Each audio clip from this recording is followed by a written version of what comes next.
Topping our up-to-speed headlines, the partial government shutdown drags on this morning. Today's a federal holiday for most and day 31 without a paycheck for many government employees. The president's offer to reopen the government is up for a Senate vote tomorrow. Over the weekend, Trump proposed a deal to get things moving again, but that deal was still centered around a border wall, and Democrats have already rejected it. Tuesday night is the next payroll deadline for 800,000 federal workers who could miss another check. And over the weekend, President Trump attended the dignified transfer of the remains of an American at Dozer Air Force Base. Scott Wirtz of Missouri was one of 4 Americans killed by a suicide bomber last week in Syria. The bombing was the deadliest attack on U.S. troops since they moved into Syria in 2015. There's a renewed push this morning for a ban on texting and driving across the state. This coming from the family of fallen officer Clayton Townsend. Officer Townsend was conducting a routine traffic stop along Loop 101 when he was hit and killed earlier this month.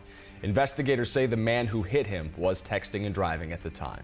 Right now, police are looking for the driver in a deadly hit-and-run accident. It happened on Van Buren near 79th Avenue.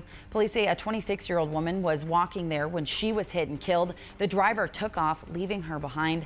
Police don't have much to go on. If you have any information, you're asked to call Silent Witness. Another major American city, another potential teacher strike. The Denver School District is bracing itself for a teacher's walkout. That district has yet to hammer out a deal with the union as to how much teachers should be paid.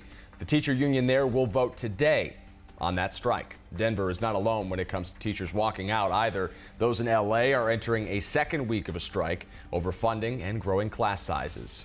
A Tucson police officer was arrested over the weekend. This is Officer Richard Daniel, now facing charges of unlawful sexual conduct after investigators say he was involved with a woman who was the subject of an investigation he was conducting. Authorities also say he tampered with evidence. Daniel, a 3-year veteran, was placed on unpaid leave and could lose his job. Phoenix police investigating a deadly shooting near 24th Avenue in Thomas. Investigators say an estranged boyfriend approached 2 women with a knife. Another man intervened and ended up shooting and killing the man who had been threatening those women. The suspected gunman ran off, and right now police are asking anyone with information to call PD. You can remain anonymous.